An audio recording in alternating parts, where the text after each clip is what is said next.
بسم اللہ الرحمن الرحیم۔ السلام علیکم پاکستان۔ ناظرین، آپ دیکھ رہے ہیں آواز بہاولپور نیوز چینل اور میں ہوں آپ کا میزبان احمد محمود۔ ناظرین، جیسا کہ آپ سب جانتے ہیں کہ ہم آپ لوگوں کے لیے آج کی شخصیت پروگرام لے کر آیا کرتے ہیں۔ آج میں آپ کو جس شخصیت کا تعارف کروانے جا رہا ہوں، آپ سینئر قانون دان ہیں، چودھری عمران اشرف صاحب ہمارے ساتھ موجود ہیں، general secretary high court bar ایسوسی ایشن بہاولپور۔ آج ہم بات کریں گے ہائی کورٹ بار ایسوسی ایشن۔ جب سے آپ جنرل سیکرٹری بنے ہیں تو بہت ساری ڈیولپمنٹ ہوئی ہے، تو ڈیولپمنٹ کے حوالے سے بات کریں گے، آپ کی تعلیم کے حوالے سے بات کریں گے، پروفیشنل لائف کے حوالے سے خصوصی گفتگو کریں گے۔ تو آئیے چودھری عمران اشرف صاحب سے بات کرتے ہیں۔ السلام علیکم سر۔ وعلیکم السلام۔ کیسے ہیں آپ؟ ٹھیک ٹھاک، بالکل۔ سب سے پہلے تو بہت شکریہ، آپ نے ہمیں قیمتی ٹائم دیا اور آپ کو مبارکباد بھی کہ آپ جنرل سیکرٹری ہیں۔ سر، ہم اگر تعلیم کے حوالے سے بات کریں تو دنیا کے اندر جتنے لوگوں نے کامیابی حاصل کی ہے تعلیم کی وجہ سے کی ہے، تو میں یہ جاننا چاہوں گا کہ آپ نے اپنی ابتدائی تعلیم کہاں سے حاصل کی، آپ کا تعلیمی سفر کیسے رہا؟ جی، سب سے پہلے میں نے اپنی ابتدائی تعلیم جو میٹریکولیشن اور ایف اے وہ میں نے چشتیاں گورنمنٹ ڈگری کالج اور government model high school Chishtian سے حاصل کی۔ اس کے بعد میں نے اسلامی یونیورسٹی بہاولپور میں ایڈمیشن لیا اور میری جو تعلیم تھی وہ بہاولپور ہی مکمل ہوئی۔ 99 میں میں نے آ کے ایڈمیشن اسلامی یونیورسٹی بہاولپور میں لیا۔ ٹھیک۔ تو تعلیم جو ہے یہ اس کی اہمیت ہر شعبے میں بہت ضروری ہے، چاہے بندہ کاشتکار ہی کیوں نہ ہو، کاشتکاری کے حوالے سے بھی پڑھا لکھا آدمی اچھی کاشتکاری کر سکتا ہے۔ بالکل۔ سر، وکیل بننے کا شوق آپ کو تھا یا آپ کے گھر والوں نے کہا کہ آپ کو وکیل بننا ہے؟ بیسیکلی میرا تعلق دیہات سے ہے، تو ہمیں تو ان باتوں کا پتہ ہی نہیں تھا کیونکہ والدین جو تھے وہ پڑھے لکھے نہیں تھے۔ تو اسکول میں جب ایڈمیشن لیا تو 8 کلاس میں ہم تھے اس وقت، تو ہمارا گورنمنٹ مڈل ماڈل اسکول تھا، میونسپیلٹی کے انڈر تھا جو، تو اس میں ہم پڑھتے تھے، 8 کلاس میں تھے۔ تو اس وقت پی ٹی سی ٹیچر جو ٹرینی ہوتے تھے وہ آتے تھے کچھ 1 ماہ کے لیے، تو انہوں نے ہماری کلاس میں بچوں سے جو اس وقت تھے اسٹوڈنٹ ان سے سوال کرنا شروع کر دیا کہ آپ کیا بنیں گے۔ تو پہلے لڑکے سے پوچھا، اس نے کہا جی ڈاکٹر، دوسرے سے پوچھا، اس نے کہا جی ڈاکٹر، تیسرے سے پوچھا کہ آپ کیا بنو گے، اس نے کہا جی ڈاکٹر۔ تو اس نے جو تھا ٹرینی اس وقت پی ٹی سی، اس نے سب کو روک دیا اور اس نے کہا کہ یار یہ ہر بندہ ڈاکٹر نہیں بن سکتا، اور بہت سارے شعبے ہیں، آرٹس کے حوالے سے بھی شعبے ہیں، وکیل، جج اور بہت سارے اس طرح کے شعبے جو ہیں۔ انہوں نے باقی شعبوں کی بھی مثال دی، لیکچرر اور دیگر شعبے، اور انہوں نے بتایا تفصیل سے سب کچھ کہ بھی یہ ضروری نہیں ہے کہ آپ اب سائنس ہی رکھیں اور یہ بنے۔ تو اس حوالے سے پھر جب وہ میرے پاس آئے تو مجھے انہوں نے پوچھا، تو میں نے وہیں پہ وہ لفظ، کیونکہ ہماری فیملی میں ایک پہلے ایڈوکیٹ تھے، میرے دادا جان کے کزن تھے چودھری رشید صاحب چشتیاں میں، تو وہ اتنا پتہ تھا اس حوالے سے۔ تو پھر جب وہ میرے پاس آئے تو میں نے کہا جی میں وکیل بنوں گا۔ تو اس کے بعد پھر آہستہ آہستہ پھر اللہ تعالیٰ کی ذات نے شاید وہ میری جو تھا میرا توجہ بھی ادھر ہی رہی، اور پھر فائنلی میں نے LLB کیا اور پھر وکالت شروع کی۔ سر، آپ سینئر قانون دان ہیں، میں یہ پوچھنا چاہوں گا کہ عدالتوں میں کیس سست روی کا شکار کیوں ہو جاتے ہیں؟ اس کی کیا خاص وجہ ہے؟ اس کی خاصیت سسٹم، ہمارے ملک کا سسٹم جو ہے وہ حالات، اس سسٹم میں اگر کچھ لوگ کرنا بھی چاہتے ہیں کچھ تو وہ نہیں کر پاتے۔ تو جب تک یہ سسٹم جو ہے اس میں لوگوں میں گراس روٹ لیول پہ جب تک شعور نہیں آتا، ہر بندہ اپنی ذمہ داری نہیں نبھاتا، خواہ کوئی جج ہے، خواہ کوئی وکیل ہے، خواہ کوئی عدالت میں کلرک ہے، خواہ کوئی عدالت کا کلرک ہے جو ججز صاحبان کو ملازمین دیے ہوئے ہیں وہ ہیں، جب تک ہر بندہ اپنے حصے کی ذمہ داری نہیں نبھاتا اس وقت تک یہ کیسز کا ٹائملی فیصلہ نہیں ہو سکتا۔ اور اس سسٹم میں یہ سسٹم کرپٹ ہو چکا ہے، اس سسٹم میں بہت سارے ایسے فیک کیسز جو ہوتے ہیں وہ بھی فائل کیے جاتے ہیں، اور وہ جو بندہ فیک کیس جانتے ہوئے بھی فائل کرتا ہے تو پھر وہ یہ چاہتا ہے کہ بھی میں اس کو سلو سے سلو، اور اس کو یہ اتنا بھی پتہ ہوتا ہے کہ اس کو اس کے رزلٹ کا بھی پتہ ہوتا ہے کہ میں نے کیس ہارنا ہے، لیکن وہ اس سسٹم میں وہ یہ ساری چیزیں رکاوٹ پیدا کرتی ہیں، اور اس وجہ سے کوئی بھی کیس جو ہے وہ ٹائملی جو ہے وہ اپنے نتیجے تک نہیں پہنچتا۔ سر، بار اور بینچ کے تعلق کو کس طرح بہتر کر سکتے ہیں؟ بار اور بینچ کا تعلق جو ہے وہ تو ایک ہی صورت میں ہو سکتا ہے کہ دونوں طرف سے اپنی اپنی رسپانسبلٹیز کو تسلیم کیا جائے۔ جج صاحبان جو ہیں وہ، وکیل جو ہے وہ آفیسر آف دی کورٹ ہوتا ہے اور اس کو رسپیکٹ دی جائے۔ بے شک وکیل کا کیس ڈسمس ہو جائے، جب تک اسے کورٹ میں رسپیکٹ نہیں دی جاتی، تو جب رسپیکٹ نہیں ملتی تو پھر اس طرح کے مسائل بینچ اور بار کے درمیان پیدا ہوتے ہیں۔ اسی طرح اگر کوئی وکیل جو ہے وہ تھوڑا سا ہارش ہے ورڈ یوز کرتا ہے اور وہ کورٹ کو اس کے عہدے کے مطابق عزت نہیں دیتا، تو پھر بھی مسائل پیدا ہوتے ہیں۔ تو یہاں پہ بھی میں اپنی رسپانسبلٹیز کو کہوں گا کہ دونوں طرف سے اپنی اپنی ذمہ داری کو نبھایا جائے گا تو یہ کام جو ہے وہ صحیح طریقے سے چلے گا، انجام پائے گا۔ عمران صاحب، ایک اچھے وکیل میں آپ کیا دیکھتے ہیں، کیا خصوصیات ہونی چاہیے؟ اچھے وکیل میں پہلے نمبر پہ تو جب نئے لڑکے آتے ہیں تو وہ محنت کریں، پنکچول ہوں اور اچھے استاد کے پاس اس سے سیکھیں، کورٹ کو ٹائم زیادہ سے زیادہ دیں۔ بہت ساری چیزیں آپ کورٹ سے سیکھتے ہیں، اور پھر اس کے بعد آپ وکیل جو ہے بنتے ہیں۔ اس کے بعد یہ ہے کہ بھی اس میں محنت کا بڑا عمل دخل ہے۔ اور اچھا وکیل میں تو اسے ہی کہوں گا کہ وہ پراکسی وکیل نہ ہو۔ اچھا وکیل جو ہے وہ اپنا جو کیس لیتا ہے اس کو ڈیسیجن کروانے میں جلدی کوشش کرے کہ جو کیس ہے اس کے پاس اس کو اچھی طرح سے پریپیئر کرے اور اس کو کورٹ میں آرگومنٹ کرے، فیصلہ جو بھی اس کا ہو۔ ہائی کورٹ بار ایسوسی ایشن کے کیا بڑے بڑے مسائل ہیں جن پہ آپ کا فوکس ہے کہ ان کو حل ہونا چاہیے؟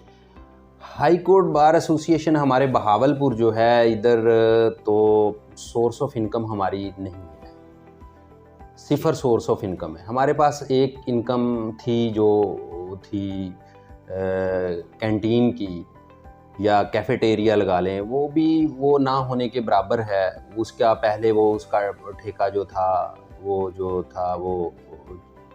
52,000 پر منتھ تھا، وہ 40,000 پر منتھ ہے۔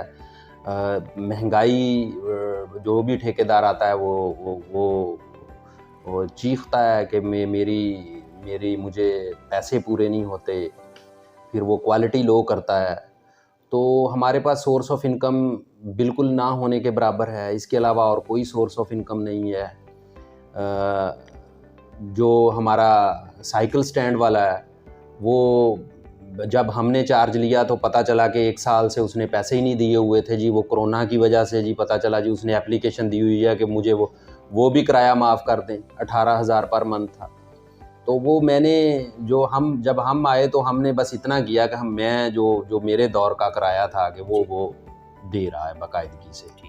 اس کے علاوہ کوئی اور سورس آف انکم ہے نہیں ہمارے پاس۔ ملازمین ہمارے پاس بہت زیادہ ہیں، تو وہ یہ ہے کہ بھئی ہم نے جو تھا کچھ ملازمین اس میں ریٹائر بھی کیے، اور جو ہم نے فیل کیا کہ کچھ ملازمین کی ضرورت نہیں ہے، انہیں ہم نے کہا کہ آپ اپنا کوئی سائیڈ بزنس جو سائیڈ پہ کام کر بھی سکتے تھے، اپنا انڈیپینڈنٹ کوئی کمپیوٹر آپریٹر وغیرہ تھے، لیکن اس کے متبادل ہم نے 2-3 ملازم رکھے کہ اس سسٹم کو، کیونکہ ہماری جو لائبریری میں لڑکے کام کرتے تھے کہ وہ ایک سویپر جو ہے وہ کتابیں نکال رہا ہے، لائبریرین ایڈمنسٹریٹر ہے، ٹھیک ہے، اور جو صفائی کرنے والا ہے وہ سویپر جو ہے وہ وکلا کے لیے چیزیں لے کے آنے والا ہے۔ تو اس حوالے سے تھوڑی سی ہم نے کچھ امپرومنٹس کی ہیں۔ مے بی وہ اب آنے والے رجیم ہی اس کو دیکھے گا کہ وہ بہتر ہیں یا نہیں ہیں۔ تو اس کے علاوہ جو ہے کوئی سورس آف انکم اگر مزید بن جائے تو یہ ہے کہ اسے اور مزید بہتری ہو سکتی ہے۔ ٹھیک ہے سر، اس وقت موجود آپ general secretary high court bar ایسوسی ایشن ہیں، تو میں یہ پوچھنا چاہوں گا کہ آپ اپنے اس ٹینور میں جو گزر چکا ہے آپ نے کیا کیا ڈیولپمنٹ کروائی ہے؟ جی ہم نے یہ کیا کہ ہمارے پاس تقریباً سالانہ انکم جو ہوئی وہ جو اب تک جس میں سے ہمیں کوئی سابقہ رجیم جو پچھلے ٹنیور میں جب ڈیوز جمع ہوتے ہیں تو وہ ڈیوز والے جو پیسے تھے کچھ، اور وہ سارے جو ڈیوز جمع ہوئے اور جو کلیکشن تھی کینڈیڈیٹس نے جو جمع کروائی ہوئی تھی، تو وہ اس حوالے سے وہ سارے کے سارے جو پچھلا رجیم تھا وہ 32 لاکھ یا 33 لاکھ وہ چھوڑ کے گئے تھے، اور پلس ہمیں جو تھا کوئی 50 لاکھ روپیہ دیا تھا، 30 لاکھ ایک دفعہ اور 20 لاکھ ایک دفعہ لاہور ہائی کورٹ نے ہمیں دیا تھا، جو ہمارے پاس ٹوٹل انکم جو یہی ہمارے پاس پیسے تھے یہ بنتا ہے کوئی 83 لاکھ۔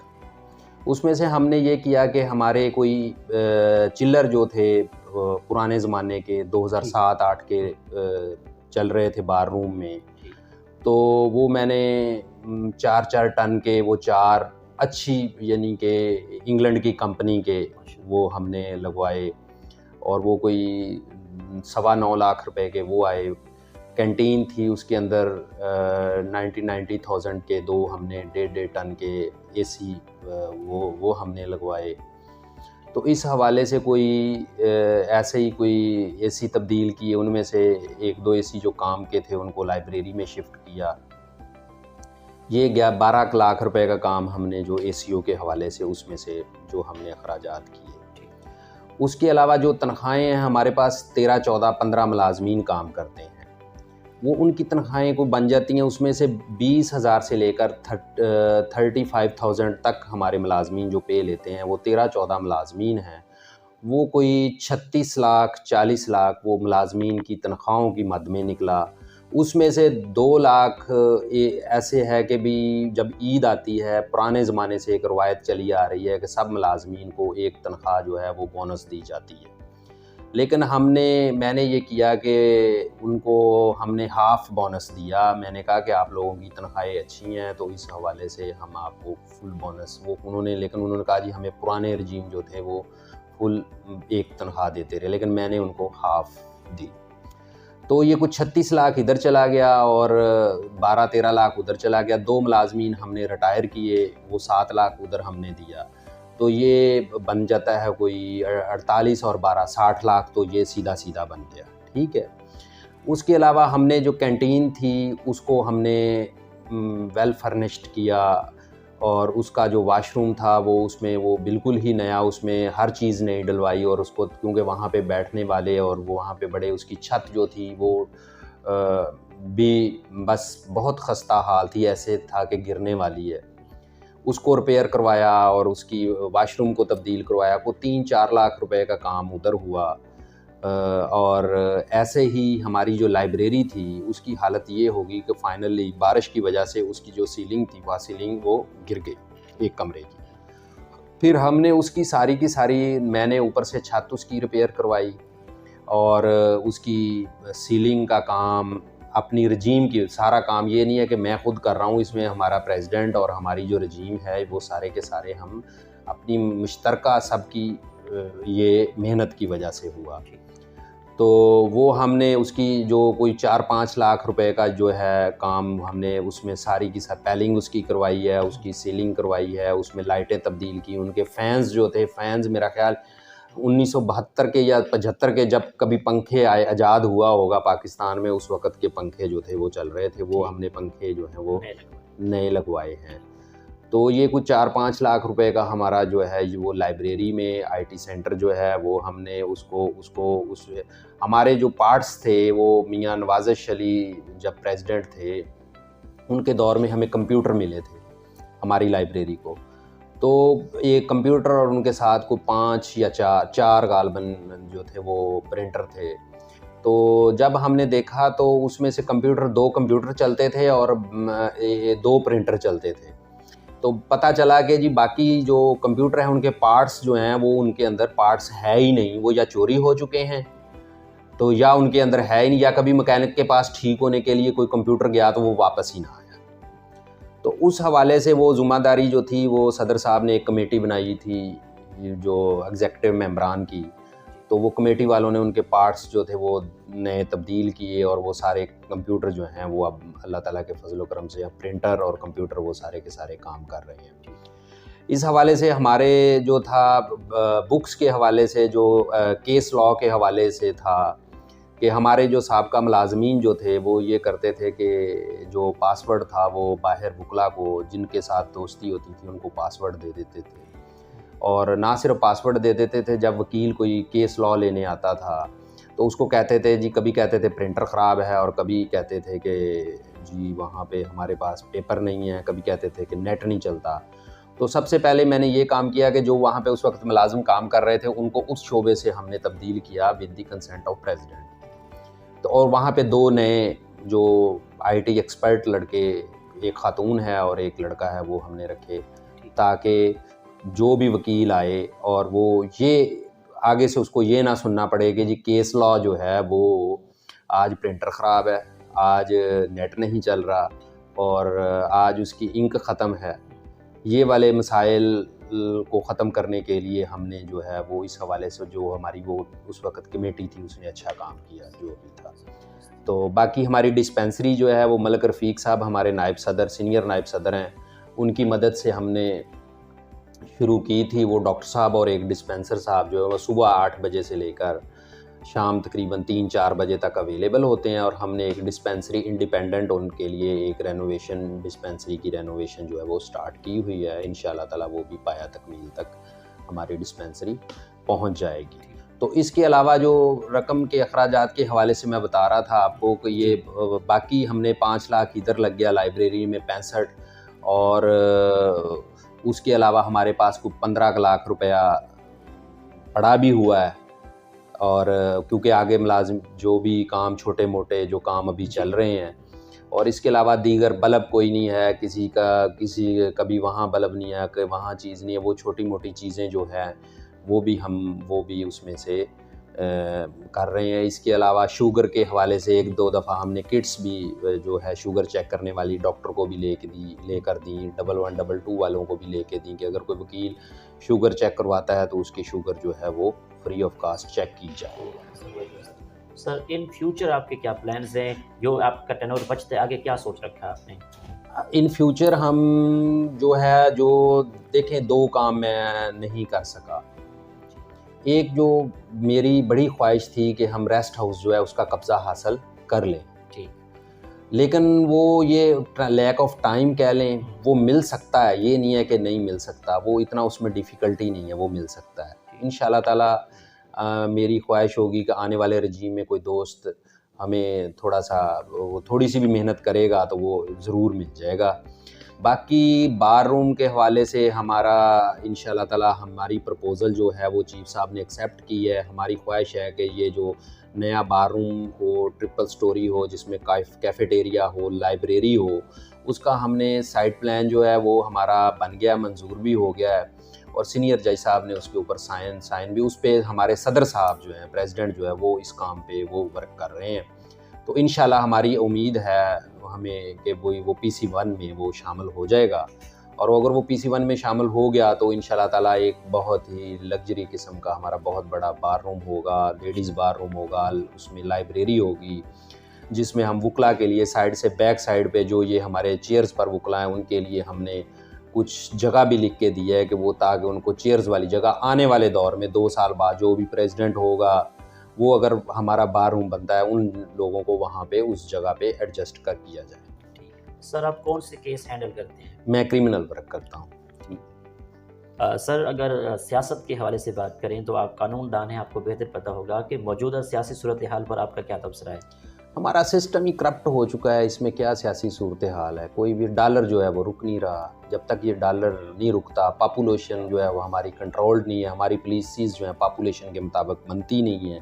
اگر پاپولیشن کے مطابق پولیسز بنے ہماری اور جو ہے وہ ڈالر کو کنٹرول کیا جائے، کوئی بھی MNA MPA کوئی منسٹر کوئی ذمہ داری لینے کے لیے تیار نہیں ہے۔ وزیر اعظم ایون کہ وزیر اعظم جو ہوتا ہے وہ دورہ ہی کر سکتا ہے، کام تو کیبنٹ نے کرنا ہوتا ہے، کیبنٹ سوچتی ہے کہ نام تو وزیر اعظم کا آنا ہے، ہمارا تو آنا نہیں۔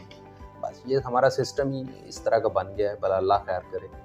اگر سیاسی ایفیلیشن کے حوالے سے بات کریں تو آپ کی سیاسی ایفیلیشن کس پارٹی سے؟ جی میری سیاسی ایفیلیشن لوکل حوالے سے چودھری سعود مجید صاحب ہیں جن کا تعلق یزمان سے ہے، ان کے ساتھ ہے، اور ہم ان کے لیے دعا گو بھی ہیں، اور ان کے لیے انشاءاللہ تعالیٰ نیکسٹ الیکشن میں، لاسٹ ٹائم وہ لوز کر گئے تھے، لیکن انہوں نے پرویز الہی صاحب کو انہوں نے الیکشن ون کیا تھا پرویز الہی صاحب سے ان کے مقابلے میں، لیکن لاسٹ ٹائم وہ کوئی 3800 ووٹوں سے یا 3500 ووٹوں سے لوز کر گئے تھے۔ انشاءاللہ محنت کریں گے، ہماری بھی خواہش ہے کہ وہ جیتیں اور دوبارہ پارلیمنٹ میں جائیں۔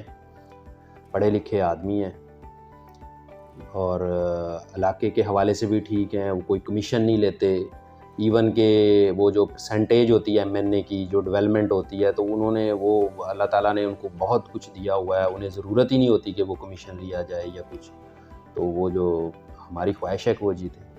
ٹھیک سر، یہ تو ہم نے ڈیولپمنٹ کے حوالے سے بات کی، آپ کی بات کی، تو اب میں یہ پوچھنا چاہوں گا کہ آپ کو ادب سے کتنا لگاؤ ہے؟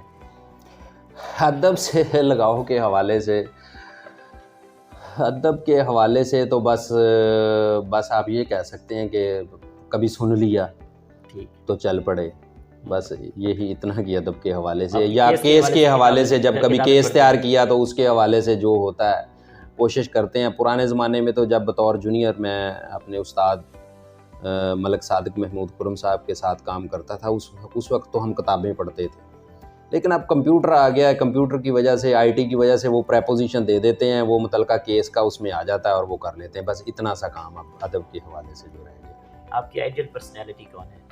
آئیڈیل پرسنالٹیز مجھے تو جو میں نے ایم اے پولیٹیکل سائنس بھی کیا ہوا ہے، تو میں نے جو دیکھا سنا، ایک تو نبی کریم صلی اللہ علیہ وسلم، سب سے تو دیکھیں جی اللہ تعالیٰ کی ذات کے بعد نبی کریم صلی اللہ علیہ وآلہ وسلم، ہمارا ایمان مکمل نہیں ہوتا۔ اس کے بعد حضرت عمر فاروق رضی اللہ تعالیٰ عنہ، انہوں نے، کیونکہ اسی طرح کا کرپٹ معاشرہ پھر ڈنڈے سے ہی ٹھیک ہوتا ہے، تو اس کے بعد جب پاکستان بنا تو لیاقت علی خان صاحب، میرے ذہن میں یہ ہے کہ یہ وہ لوگ ہیں جن لوگوں نے اپنی جائیداد، جو کہ ایک اسٹیٹ کے نواب تھے، سب کچھ چھوڑ کے پاکستان آنا پسند کیا اور سب کچھ چھوڑا ہے وہیں کا وہیں پہ۔ اسی طرح نواب بہاولپور جو ہے، انہوں نے سیٹلرز کو جو تھے اس وقت 1947 میں جو نواب صاحب تھے تو سر صادق صاحب، تو انہوں نے جو تھا کہ آنے والے سیٹلرز جو تھے ان کو انہوں نے، کیونکہ ان کی جو میں نے ان کی لائف کے حوالے سے پڑھا، کیونکہ ان کی جو تربیت تھی وہ ایک انگریز نے کی تھی۔ انگریز جو ہے وہ ہیومینٹیرین حوالے سے بہت ہم سے بہت بہتر ہے، تو یا انہوں نے ہمارا کیا کہتے ہیں اسلام کو انہوں نے اس حوالے سے اڈاپٹ کر لیا ہے۔ تو نواب صاحب کی جو تربیت تھی اسلامک حوالے سے بھی، کیونکہ انہوں نے، ان کو ظاہر ہے کسی نے ان کا کوئی استاد ہوگا، اسلامی تعلیمات بھی ان کے پاس پوری تھیں، اور وہ ان کے پاس انگریز نے بھی ان کی ساتھ برابر پہ ان کے ساتھ تعاون جاری رکھا، تو وہ انہوں نے بہت اپنا سب کچھ، یعنی کہ اب اس وقت جو ہے وہ سب کچھ لوگوں کو دے دیا، انہوں نے سیٹلرز کو زمینیں دی، الاٹمنٹیں کی، آباد کاری کے لیے انہوں نے، یعنی کہ لوگوں کے لیے بہت اچھے کام کیے، ڈیولپمنٹ کے کیے، سب کچھ کیا۔ تو میں اس حوالے سے مجھے نواب صاحب وہ جو تھے اس وقت کے، وہ مجھے میرے آئیڈیل ہیں، اور لیاقت علی خان صاحب جنہوں نے اپنا ملک، اپنا سب کچھ چھوڑ دیا۔ اور تیسرے ایک ہمارے وزیر اعظم آئے تھے، ان کے بارے میں اکثر سوچتا ہوں، انہوں نے خود استعفیٰ دیا تھا، شاید ان کا نام تھا رحمت علی یا محمد علی تھا غالباً، وہ پڑھا تھا ہم نے، وہ بھی کہتا تھا کہ اس سسٹم کو ہم نہیں چلا سکتے۔ سر یہاں پہ سوال پوچھنا کہ ٹورزم کے حوالے سے آپ کو ٹورزم کا کتنا شوق ہے، کون کون سے شہر؟ ہاں جی، ٹورزم کا مجھے بہت شوق ہے، میری کوشش ہوتی ہے، بلکہ مجھے کوئی بندہ نا کوئی نئی جگہ، سب سے پہلے کیونکہ مجھے پاکستان کے حوالے سے شوق ہے کہ میں پاکستان کی ہر جگہ دیکھوں۔ میں نے سندھ میں تھر دیکھا ہوا ہے، میں نے سمندر کے ساتھ ٹھٹھا کا ایریا، وہ بدین، ٹھٹھا، تھرپارکر، ننگرہار، وہ سندھ کا ایریا۔ سکھر مجھے بڑا پسند آیا، جب میں بائی روڈ سکھر سے گزرا تو مجھے ایسے لگا کہ یہ پاکستان ہی نہیں ہے، وہاں پہ ایسے جیسے آپ سعودی عرب میں ہیں، کلومیٹرز کے حساب سے 15 کلومیٹر 20 کلومیٹر کے حساب سے سڑک کے دونوں طرف کھجور کے باغات ہیں، اور وہ آپ یہ امیجن ہی نہیں کر سکتے کہ یہ پاکستان ہے۔ مجھے وہ بڑا پسند آیا۔ ایسے مجھے وادی نیلم، لاسٹ ٹائم اس سال میں گیا ہوں، وہ مجھے، جب پہلے مر ہی جاتے تھے اسلام آباد میں رہا ہوں، مری جاتے تھے، مری اچھا لگتا تھا. پھر آگے آگے نکلے تو ہم ناران کاغان گئے، وہ بڑا خوبصورت لگا. پھر آگے گئے ہم دوسرا گلگت سائڈ پہ، وہ بڑا اچھا لگا جیسے جیسے آگے. لیکن میں نے جو وادی نیلم جو مجھے اس کا ایریا، وہ جو بارڈر ایریا جو بالکل انڈیا کے پاس ہے، دریا کے ایک طرف ہم ہیں اور دوسری طرف وہ ہیں، اور وہ مجھے جو ہے وہ سب سے زیادہ وہ بھی بہت خوبصورت لگا کہ وہ بھی واقعی جنت نظیر ہے. وادی بہت خوبصورت ہے. اب میرا پروگرام جو ہے وہ ہے گوادر اور جو ساحلی علاقے سمندر کے کوئٹہ سائڈ پہ ہیں، وہ ان سائڈ پہ میرا نیکسٹ انشاءاللہ تعالی اللہ تعالیٰ نے ٹائم دیا تو ضرور جاؤں گا. میں مکلی بھی گیا ہوں، ٹھٹھا وہاں پہ بھی گیا ہوں. میں ادھر کچے کے علاقے پہ والی سائڈ پہ بھی ایک دفعہ کوئی تھا تو میں ادھر بھی گیا. سارا میں نے کافی جگہ جو ہے جو وہ دیکھی ہیں. ہمارا بہاولپور چولستان بھی جاتے رہتے ہیں. سر یہ تو ٹورزم کے حوالے سے بات ہو گئی. اگر کھانوں کے حوالے سے بات کریں تو آپ کی فیوریٹ ڈش کون سی ہے؟ کون سے کھانے آپ کو پسند ہیں؟ اچھا، وہ مجھے جو نمکین گوشت ہے ان کا، جو سب سے پسند نمکین گوشت جو پٹھان بناتے ہیں، وہ ہمارے یہاں نہیں بنا سکتے، وہ مجھے بڑا پسند ہے. فش کی جو اچ شریف میں بنتی ہے، سجی فش وہ بنتی ہے، وہ بڑی مزے کی ہوتی ہے، وہ پسند ہے. ایسے اس حوالے سے یہ مجھے سب سے زیادہ تو نمکین گوشت. بہاولپور کے حوالے سے سوال کروں گا کہ بہاولپور کے حوالے سے آپ کے کیا تاثرات ہیں؟ پرامن شہر ہے، اچھا شہر ہے. ہم تو اب جو میں چشتیاں سے 99 میں بہاولپور آیا تو پھر یہیں رہ گئے. تو اب کبھی لاہور جائیں تو وہ ہمیں بڑا فاسٹ لگتا ہے. ہم اس سسٹم میں ایسے لگتا ہے کہ جیسے اس سسٹم میں ہم ایڈجسٹ نہیں ہو سکتے. وہ بڑا مشکل سسٹم ہے، وہ وہاں پہ سروائیول بہت، لائف بڑی تیز ہے، ہم بہت پیچھے ہیں. اس حوالے سے تو مجھے جو ہے وہ یہ پرامن ہے، پرسکون ہے، ہر چیز سستی، پیدل بھی آپ پہنچ سکتے ہیں کہیں پہ، تو مجھے یہ بہت پسند ہے. آخری سوال پوچھوں گا، آپ کی نظر میں کامیابی کیا ہے؟ محنت کریں، جتنی آپ محنت کریں گے. دیکھیں 2 چیزیں ہوتی ہیں کامیابی میں. دیکھیں جی، ایک تو چیز یہ کہ سب سے پہلے توکل. ہم بینگ اے مسلم، اللہ تعالیٰ کی ذات پہ توکل ہونا ضروری ہے. بہت ساری چیزیں آپ حاصل کرنا چاہتے ہیں لیکن نہیں ملتی، ٹھیک ہے. لیکن دوسری ہے، اس کے بعد ہے محنت. آپ جتنی محنت کریں گے اتنا آپ کو اللہ تعالیٰ کی ذات دے گی. باقی اس کے بعد آگے لک، کسی کو زیادہ دے دیتی ہے اللہ تعالیٰ کی ذات، کسی کو کم دیتی ہے. لیکن محنت کریں، آپ تھوڑا سا بھی ہلتے ہیں کچھ نہ کچھ اللہ تعالیٰ کی ذات آپ کو دیتی ہے. بالکل. آخر میں سننے والوں کو، دیکھنے والوں کو، وکلا برادری کو، دوست احباب کو آپ کا کیا میسیج ہے؟ دوست احباب محنت کریں، بس کوشش کریں. وکالت کے حوالے سے میری تو اپنی خواہش ہوتی ہے کہ سچ بات کریں، سچی بات کریں. کلائنٹ سے بھی کوشش کریں کہ بھی، لیکن ہمارا شعبہ ایسا ہے اس میں آپ اگر کسی کو یہ بتا دیتے ہیں سیدھا کہ بھی آپ کا کیس نہیں بنتا تو وہ چلا جاتا ہے وہ، کیونکہ لیکن اس نے پھر بھی وکیل کوئی نہ کوئی کرنا ہوتا ہے. کوشش پھر بھی کرتے ہیں کہ بھی سچ بولیں، اس کو بتا دیں کہ آپ کا اس حد تک کیس بنتا ہے اور اس حد تک کوشش کی جائے. وکلا بھی محنت کریں، کوشش کریں. اللہ تعالیٰ کی ذات جو ہے، نیت صاف ہو تو سب ہر چیز آسان ہوتی ہے. ٹھیک، بہت شکریہ آپ نے ہمیں ٹائم دیا. Thank you very much. Thank you. جی تو ناظرین، آپ نے آج کی شخصیت پروگرام سنا. ایک نئے پروگرام میں ملاقات ہوگی، تب تک اللہ حافظ، اللہ نگہبان. پاکستان زندہ باد.